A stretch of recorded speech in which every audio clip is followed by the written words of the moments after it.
नमस्कार, प्रादेशिक समाचार के साथ मैं शालिनी वर्मा। पहले मुख्य समाचार। भारतीय जनता पार्टी का राष्ट्रव्यापी सदस्यता अभियान आज से।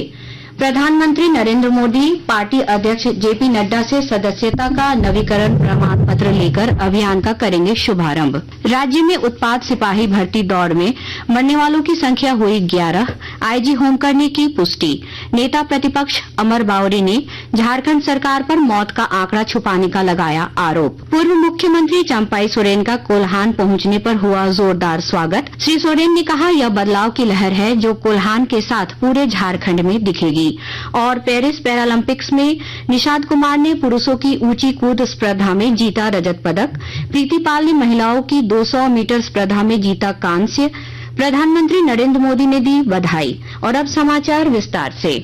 भारतीय जनता पार्टी आज से सदस्यता अभियान शुरू कर रही है। प्रधानमंत्री नरेंद्र मोदी पार्टी अध्यक्ष जगत प्रकाश नड्डा से सदस्यता का नवीकरण प्रमाण पत्र लेकर अभियान का शुभारंभ करेंगे। भाजपा के सभी वर्तमान सदस्यों को अपनी सदस्यता का नवीकरण कराना होगा। पार्टी संविधान के अनुसार प्रत्येक 5 से 6 वर्ष पर सदस्यता अभियान चलाया जाता है। यह अभियान आज से 10 नवंबर तक विभिन्न चरण में संपन्न होगा। पहला चरण 25 सितंबर को पूरा होगा। मिस्ड कॉल देकर या पार्टी की वेबसाइट या अन्य डिजिटल माध्यमों से सदस्यता ली जा सकती है। झारखंड में उत्पाद सिपाही की बहाली के लिए चल रही शारीरिक जांच परीक्षा में दौड़ के दौरान अभ्यर्थियों के गिरकर बेहोश हो जाने और मौत का सिलसिला जारी है। साहिबगंज में रांची निवासी एक अभ्यर्थी की इलाज के दौरान मौत हो गई, जबकि साहिबगंज समेत पलामू, हजारीबाग और गिरिडीह में 2 दर्जन से अधिक युवा दौड़ के क्रम में बेहोश हो गए। आईजी अभियान एवी होमकर ने बताया कि अब तक 11 अभ्यर्थियों की मौत हो चुकी है। तो अभी तक जो मृत्यु होने की जो बात है उसमें कुल 11 अभ्यर्थियों की जो है मृत्यु हुई है, जिसमें झारखंड जगवार कैंपस में जो बहाली परीक्षा चल रही है उसमें 1, गिरिडीह पुलिस लाइन में 2, हजारीबाग जेपीटीसी पदमा में 2, पलामू में 4, सीटीसी मुसाबनी में 1 और साहिबगंज में 1 अभ्यर्थी की अनफॉर्चुनेट दुर्भाग्यवश जो है मृत्यु हुई है। इसके कारणों का पता लगाया जा रहा है। इनमें यूरिकांड दर्ज करते हुए विधि सम्मत अग्रतर कार्रवाई भी की जा रही है। झारखंड विधानसभा में नेता प्रतिपक्ष अमर कुमार बावरी ने पलामू में संवाददाताओं से बातचीत के दौरान राज्य सरकार पर उत्पाद बहाली में अभ्यर्थियों की मौत का आंकड़ा छुपाने का आरोप लगाया। झारखंड के पूर्व मुख्यमंत्री चंपाई सोरेन भाजपा में शामिल होने के बाद पहली बार कोल्हान पहुंचे। इस दौरान उनके हजारों समर्थकों ने गाजे बाजे ढोल नगाड़ों के साथ जमकर आतिशबाजी की। कांडरा से ही पूर्व मुख्यमंत्री अपने समर्थकों, भाजपा नेताओं और कार्यकर्ताओं के साथ हजारों बाइक और कार के काफिले के साथ जमशेदपुर होते हुए अपने पैतृक आवास जिलीगोड़ा पहुंचे। भाजपा का दामन थामने के बाद पूर्व मुख्यमंत्री चंपाई सोरेन काफी उत्साहित दिखे। इस दौरान उन्होंने कहा कि यह बदलाव की लहर है जो कोल्हान के साथ पूरे झारखंड में जल्द दिखने वाली है। पूर्व केंद्रीय मंत्री अर्जुन मुंडा ने कहा है कि राज्य सरकार की मुख्यमंत्री मैया सम्मान योजना एक चुनावी स्टंट है। उन्होंने कहा कि यह योजना बहुत पहले लागू हो जानी चाहिए थी।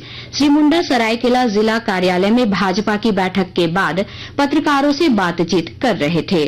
उन्होंने कहा कि माताओं बहनों को पूरे 5 साल का पैसा मिलना चाहिए। घोषणा पत्र में उन्होंने 2019 में सार्वजनिक तौर से कहा था कि हमारी सरकार बनेगी तो हम ये योजना के तहत इतनी राशि अपनी माताओं को देंगे, बहनों को देंगे। तो उस दिन से यानी दिसंबर में सरकार बनी, जनवरी से लेकर 5 साल का पूरा राशि यानी 60 महीने का पूरा राशि अब चुनाव में जा रहे हैं तो इस सरकार को उनके खाते में पहुंचाना चाहिए, ताकि हमारी माताओं और बहनों को जो उन्होंने वादा किया है वो वादा पूरा।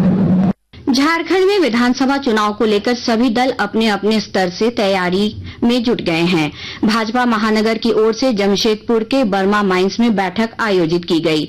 इस दौरान भाजपा कार्यकर्ताओं ने क्षेत्र की 4 विधानसभा सीट जीत का संकल्प लिया। इस बैठक में पूर्व मुख्यमंत्री अर्जुन मुंडा, क्षेत्रीय संगठन महामंत्री नागेंद्र त्रिपाठी, प्रदेश महामंत्री आदित्य साहू मौजूद रहे। वहीं दूसरी ओर जमशेदपुर के सलाई विधानसभा क्षेत्र के घोड़ा बांधा में झारखंड मुक्ति मोर्चा की ओर से मिलन समारोह सह सदस्यता ग्रहण समारोह का आयोजन किया गया, जिसमें विधायक मंगल कालिंदी शामिल हुए। आकाशवाणी के ताजा तरीन समाचारों के लिए आप हमारी वेबसाइट newsonair.government.in पर लॉग ऑन कर सकते हैं। ताजा समाचार X handle @AIR news alerts और Facebook page All India Radio News पर भी उपलब्ध है। आप प्रादेशिक समाचार एकांश के X handle @AIR news _Ranchi और फेसबुक इंस्टाग्राम पेज तथा YouTube channel AIR news Ranchi पर भी हमारे बुलेटिन सुन सकते हैं। प्रादेशिक समाचार आप आकाशवाणी रांची से सुन रहे हैं। राज्यपाल संतोष कुमार गंगवार लोगों से सीधा संवाद को लेकर आज कोल्हान प्रमंडल के दौरे पर हैं। इस दौरान श्री गंगवार पश्चिमी सिंहभूम, सरायकेला खरसावा और पूर्वी सिंहभूम के एक-एक गांव के ग्रामीणों से सीधा संवाद करेंगे और उनकी समस्याओं से रूबरू होंगे। पश्चिमी सिंहभूम जिले के खूंटपानी प्रखंड में राज्यपाल का संवाद दोपहर बाद 3 बजे से शुरू होगा। नेतरहाट आवासीय विद्यालय में नामांकन के लिए आवेदन तथा परीक्षा की तिथि में संशोधन किया गया है। अब नेतरहाट प्रवेश परीक्षा में सम्मिलित होने के लिए आवेदन 30 सितंबर तक जमा हो सकेगा। प्रवेश परीक्षा में सम्मिलित होने के लिए ऑनलाइन और ऑफलाइन दोनों माध्यमों से आवेदन लिए जा रहे हैं। नई तिथि के अनुसार नेतरहाट प्रवेश परीक्षा 27 अक्टूबर को आयोजित की जाएगी। बता दें कि विद्यालय में शैक्षणिक सत्र 2024-25 के लिए कक्षा 6 में कुल 100 सीटों पर नामांकन होना है। प्रधानमंत्री बिरसा फसल बीमा योजना के तहत पलामू जिले के फसलों का बीमा किया जा रहा है और जानकारी दे रहे हैं हमारे संवाददाता। प्रधानमंत्री बिरसा फसल बीमा योजना के तहत खरीफ फसल 2024 के लिए किसानों का फसल बीमा कराया जा रहा है। 100% किसानों को बीमा लाभ देने को लेकर सरकार का सख्त निर्देश है। फिलहाल पलामू जिले में सूचीबद्ध 1,17,664 किसानों को इसका लाभ मिलेगा। इसके अलावा जो किसान सूची के बाहर हैं, उन्हें भी इसका लाभ दिया जाएगा। इसके लिए आवेदक किसानों के बैंक खाते के सत्यापन के लिए टोकन राशि के रूप में सिर्फ 1 रुपया लिया जाएगा। इससे छोटे और मध्यम वर्ग के किसानों को फायदा होगा व ज्यादा से ज्यादा किसान आच्छादित होंगे।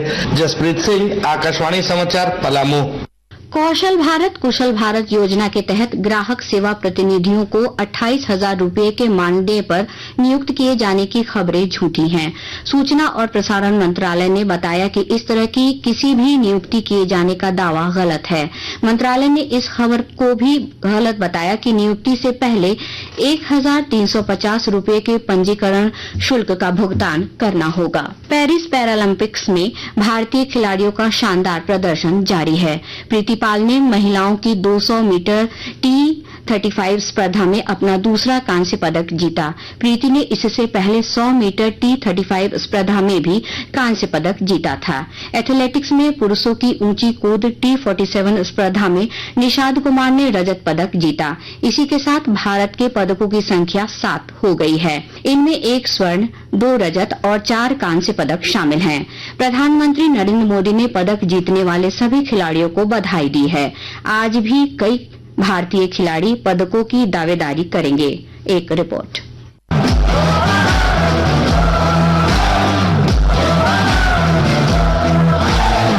महिला बैडमिंटन में तुला समिति मुरुगेसन मनीषा रामदास को हराकर महिला सिंगल्स SU5 स्पर्धा के फाइनल में पहुंची। आज फाइनल में उनका सामना चीन की क्यू जियायांग से होगा। कांस्य पदक के लिए मनीषा डेनमार्क की कैथरीन रोजेनग्रेन के साथ खेलेंगी। वहीं पुरुष सिंगल्स बैडमिंटन के SL3 फाइनल में नितेश कुमार का सामना ब्रिटेन के बेथेल डैनियल से होगा। भारत के ही सुहास यतिराज ने सुकांत कदम को हराया और SL4 फाइनल में पहुंचे। फाइनल में उनका सामना टोक्यो पैरालंपिक के स्वर्ण पदक विजेता लुकास माजुर से होगा। कांस्य पदक के लिए सुकांत और इंडोनेशिया के फ्रीडी सैतियावान आमने सामने होंगे। महिला टेबल टेनिस में भाविनाबेन पटेल ने मैक्सिको की मार्था वर्दीन को हराया और WS4 स्पर्धा के क्वार्टर फाइनल में प्रवेश किया।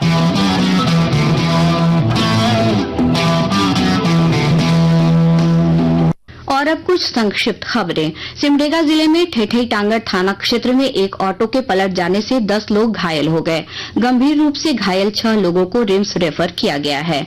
साहिबगंज के बोरियो प्रखंड में ग्राम सभा का आयोजन कर पहाड़िया समुदाय के लिए चलाई जा रही योजनाओं की जानकारी दी गई। सिमडेगा थाना क्षेत्र के सैमपुर में उत्पाद विभाग और जिला पुलिस ने 9 टन महुआ शराब का जावा और 220 लीटर शराब नष्ट कर दिया है। इस मामले में 2 आरोपियों को गिरफ्तार किया गया है। गिरिडीह प्रखंड सभागार में लोगों की समस्याओं के समाधान को लेकर जिला पुलिस की ओर से जन शिकायत समाधान कार्यक्रम का आयोजन किया गया। अंत में मुख्य समाचार एक बार फिर। भारतीय जनता पार्टी का राष्ट्रव्यापी सदस्यता अभियान आज से। प्रधानमंत्री नरेंद्र मोदी पार्टी अध्यक्ष जेपी नड्डा से सदस्यता का नवीकरण प्रमाण पत्र लेकर अभियान का करेंगे शुभारंभ।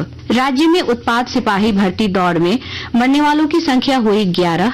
आईजी होमकरनी की पुष्टि। नेता प्रतिपक्ष अमर बावरी ने झारखंड सरकार पर मौत का आंकड़ा छुपाने का लगाया आरोप। पूर्व मुख्यमंत्री चंपाई सोरेन का कोल्हान पहुंचने पर हुआ जोरदार स्वागत। श्री सोरेन ने कहा, यह बदलाव की लहर है जो कोल्हान के साथ पूरे झारखंड में दिखेगी। और पेरिस पैरालंपिक्स में निषाद कुमार ने पुरुषों की ऊंची कूद स्पर्धा में जीता रजत पदक। प्रीति पाल ने महिलाओं की 200 मीटर स्पर्धा में जीता कांस्य। प्रधानमंत्री नरेंद्र मोदी ने दी बधाई। और अब समाचार विस्तार से।